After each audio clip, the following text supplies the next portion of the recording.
ऊष्मागतिकी प्रथम बीएससी द्वितीय ईयर का ये यूनिट 1 का 5वां लेक्चर है, जिसमें हम ऊष्माधारिता पढ़ रहे हैं। ऊष्माधारिता अर्थात हीट कैपेसिटी को प्रतीक कैपिटल C से प्रदर्शित किया जाता है। किसी पदार्थ या निकाय का ताप 1 केल्विन बढ़ाने के लिए दी गई ऊष्मा ऊष्माधारिता कहलाती है। माना पदार्थ का ताप T1 से T2 करने के लिए Q ऊष्मा दी गई है, तो ऊष्माधारिता को हम निम्न प्रकार दर्शाते हैं। C ऊष्माधारिता का प्रतीक है, जो दी गई ऊष्मा तथा ताप में परिवर्तन के अनुपात के बराबर है। दी गई ऊष्मा Q और ताप में परिवर्तन T2 माइनस T1 अर्थात Q/dt ये ऊष्माधारिता को प्रदर्शित करता है। यहाँ पर C Q/dt के बराबर होगा, जिसे हम समीकरण नंबर 1 से प्रदर्शित करते हैं। यहाँ पर Q का मात्रक जूल तथा ताप में परिवर्तन का मात्रक केल्विन लिया जाए तो ऊष्माधारिता का मात्रक हो जाता है जूल प्रति केल्विन। यहाँ पर J कैपिटल लिखा जाएगा और K भी कैपिटल और इनवर्स 1 करके प्रदर्शित करते हैं। इसी का सेकंड पार्ट है विशिष्ट ऊष्माधारिता। ऊपर हमने पदार्थ की मात्रा निश्चित नहीं की थी, लेकिन यहाँ पर हम 1 ग्राम पदार्थ का ताप 1 केल्विन बढ़ाने के लिए दी गई ऊष्मा को विशिष्ट ऊष्माधारिता कहते हैं, जिसे स्मॉल लेटर S से प्रदर्शित किया जाता है। चूँकि पदार्थ की मात्रा प्रति ग्राम में प्रदर्शित कर रहे हैं, अतः दिए गए पदार्थ के द्रव्यमान या वेट W का भार देकर के हम इसे दर्शाते हैं। अर्थात C में W का भाग दें तो Q/dt इंटू 1/W के बराबर आएगा, जहाँ W पदार्थ का ग्राम में द्रव्यमान दर्शाता है। यहाँ पर विशिष्ट ऊष्मा का मात्रक परिवर्तित होकर के जूल प्रति केल्विन प्रति ग्राम के रूप में दर्शाया जाएगा। यहाँ ध्यान रखना, ग्राम का प्रतीक G लिखा जाता है, इसके साथ में M प्रदर्शित नहीं करते हैं। यहाँ पर केवल ग्राम के लिए G और इनवर्स करके दर्शाया जाता है। मोलर विशिष्ट ऊष्मा। मोलर विशिष्ट ऊष्मा में एक मूल पदार्थ का ताप 1 केल्विन बढ़ाने के लिए दी गई ऊष्मा मोलर विशिष्ट ऊष्मा कहलाती है। पदार्थ के द्रव्यमान को मोल में परिवर्तित करने के लिए मोलर द्रव्यमान या अणु द्रव्यमान का भाग देते हैं। अतः W में यदि अणु द्रव्यमान M का भाग दे दिया जाए तो बटा के बटा में संख्या है वो ऊपर चली जाएगी, M ऊपर आ जाएगा, और इसे हम समीकरण नंबर 3 से प्रदर्शित करते हैं, जहाँ पर कैपिटल C यहाँ पर मोलर ऊष्माधारिता को प्रदर्शित करता है। कई बार इस C को हम स्मॉल लेटर M लिख कर भी प्रदर्शित करते हैं, लेकिन C प्रतीक मोलर ऊष्माधारिता को भी दर्शाता है। यहाँ पर पहले दिए गए सूत्र में केवल M से गुणा करके हम इसको प्रदर्शित करते हैं और इसका मात्रक परिवर्तित होकर जूल प्रति केल्विन प्रति मूल हो जाता है। यहाँ पर भी आपको मात्रक में ध्यान रखना है कि जूल के लिए कैपिटल J, केल्विन के लिए कैपिटल K, इनवर्स का साइन, और मूल के लिए प्रतीक MUL तीनों स्मॉल लेटर में, और इनवर्स के लिए -1 का घातांक लगाना होता है।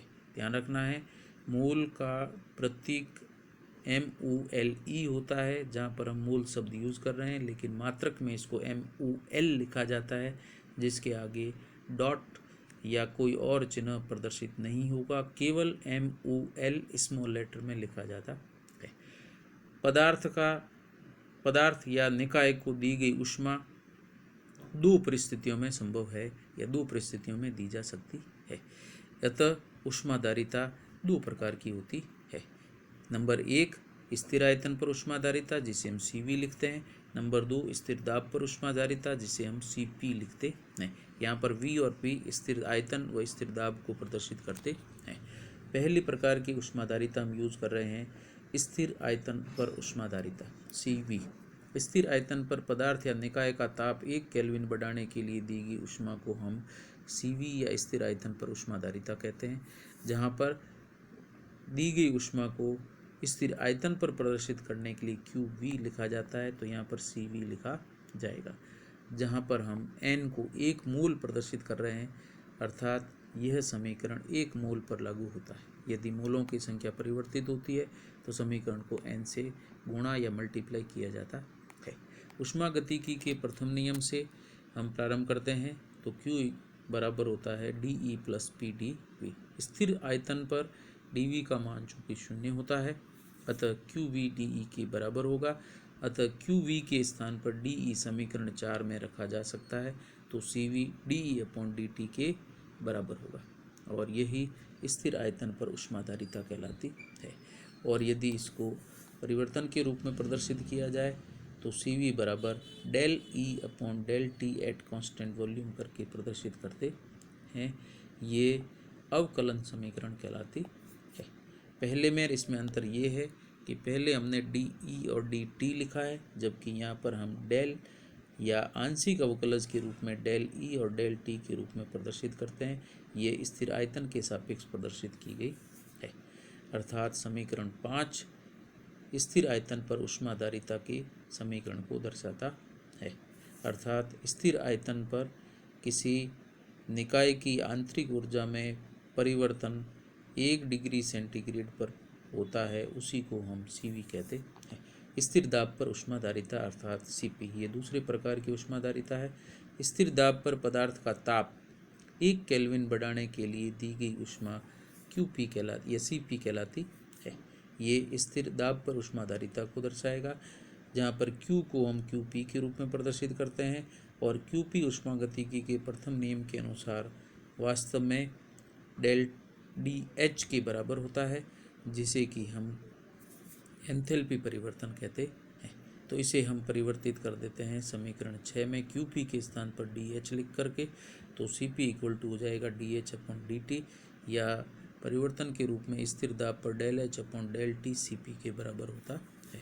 ये समीकरण नंबर 7 और समीकरण नंबर 5, ये दोनों ही समीकरण एक स्थिर आयतन पर ऊष्माधारिता और दूसरा स्थिर दाब पर ऊष्माधारिता को दर्शाता है।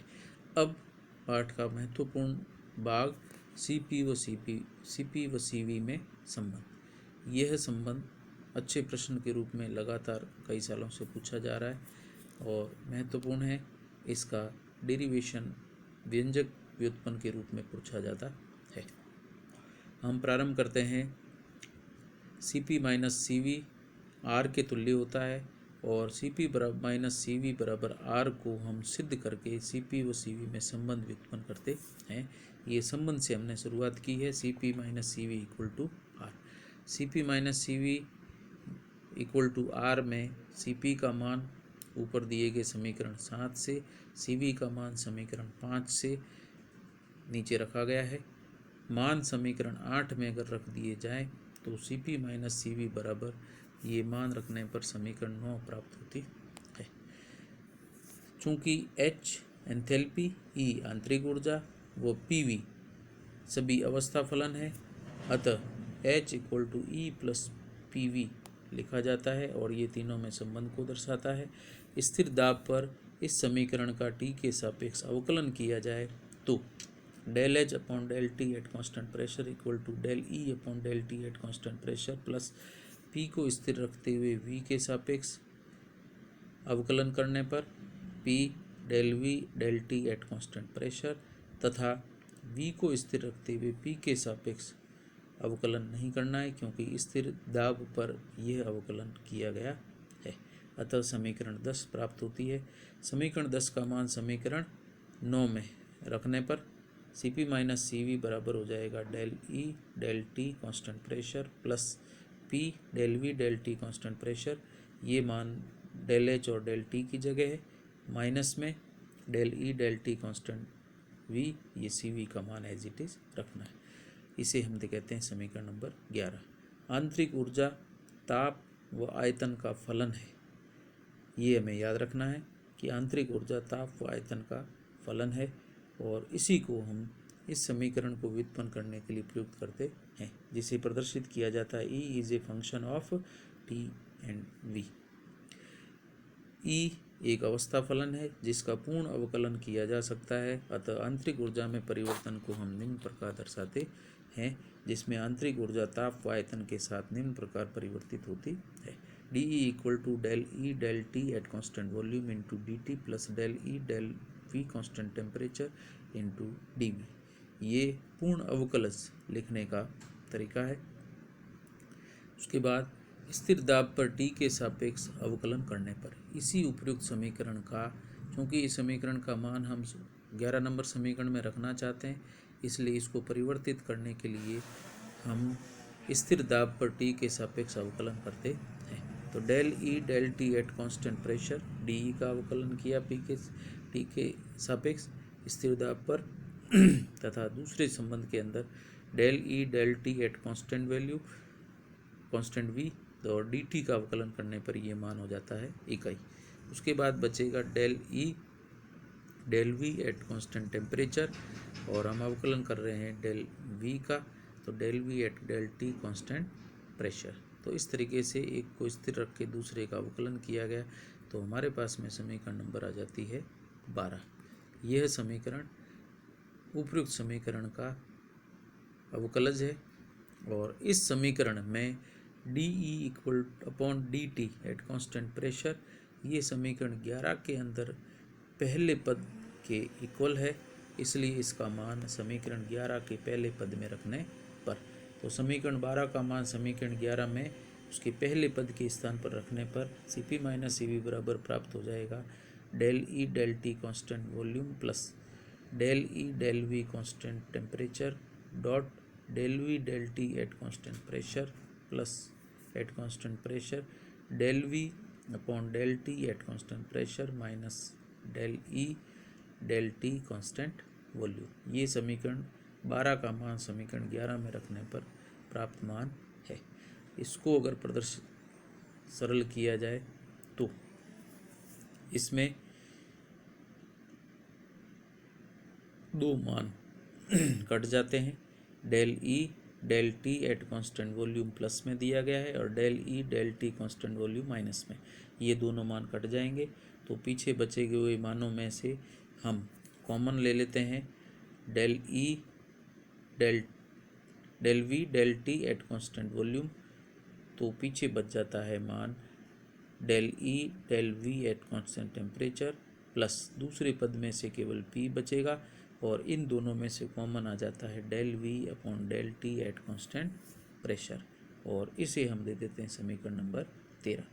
चूँकि ऊष्मागतिकी के सभी नियम और सभी प्रक्रियाएं आदर्श गैस पर निर्भर है, या आदर्श गैस पिस्टन में भरकर ही निर्धारित की जाती है, अतः उपयुक्त समीकरण में आदर्श गैस की परिस्थितियां लगाने पर आदर्श गैस समीकरण पी वी बराबर आर टी होता है, जहाँ पर एन को हमने इकाई माना है, क्योंकि शुरुआत में हम इसको इकाई लेते हुए चल रहे हैं।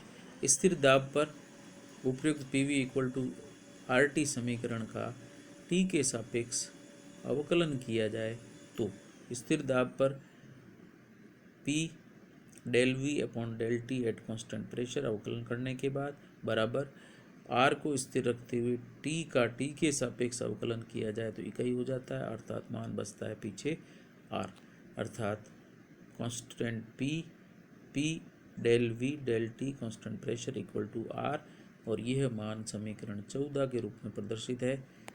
आदर्श गैसों के लिए स्थिर ताप पर आंतरिक ऊर्जा परिवर्तन आयतन में परिवर्तन पर निर्भर नहीं करती है, तो यदि T को कांस्टेंट किया जाए तो डेल E और del V at constant temperature भी शून्य होगी। इसका कारण ये है कि आदर्श गैस की आंतरिक ऊर्जा परिवर्तन ताप पर निर्भर करती है, यदि ताप स्थिर है तो आंतरिक ऊर्जा में भी कोई परिवर्तन नहीं होगा, अर्थात DE और डेल DV पद शून्य हो जाता है। समीकरण 14 व 15 के मान समीकरण 13 में रखने पर, और इन 13 में मान रखने के बाद में हमें प्राप्त होता है Cp माइनस CV, ये पद एज इट इज हमने उसके स्थान पर रख दिए हैं, और उसके बाद में हमें प्राप्त होता है 0 प्लस R, जिसमें del E del V at constant temperature अगर 0 है तो ये पूरा पद भी शून्य हो जाता है। पीछे बचेगा P del V upon del T at constant pressure, इसकी जगह हो जाएगा R, और 0 प्लस R की जगह हम R लिखते हैं, तो Cp माइनस Cv बराबर हो जाता है R। ये समीकरण नंबर 16 यह Cp और Cv में संबंध को सिद्ध करता है। यदि सवाल पूछा जाता है कि Cp व Cv में संबंध का व्युत्पन्न करिए, तो आप यहाँ से प्रारंभ करते हुए और एक पेज और दूसरे पेज के अंतिम बिंदु तक दोनों में संबंध प्रदर्शित करेंगे। जहाँ पर दिया गया R गैस नियतांक है और इसका मान वही रहता है 8.314 जूल पर केल्विन पर। और यदि केल्विन में कैलोरी में प्रदर्शित किया जाए तो R का मान 1.987 या लगभग 2 कैलोरी के बराबर होता है। यहाँ आपका ये अध्याय कंप्लीट हो जाती, मैक्सिमम भाग इसका पूर्ण हो जाता है। ऊष्माधारिता यहाँ पे कंप्लीट हो जाती है और उसके आगे के पद नेक्स्ट क्लास के अंदर लेंगे कल। Thank you.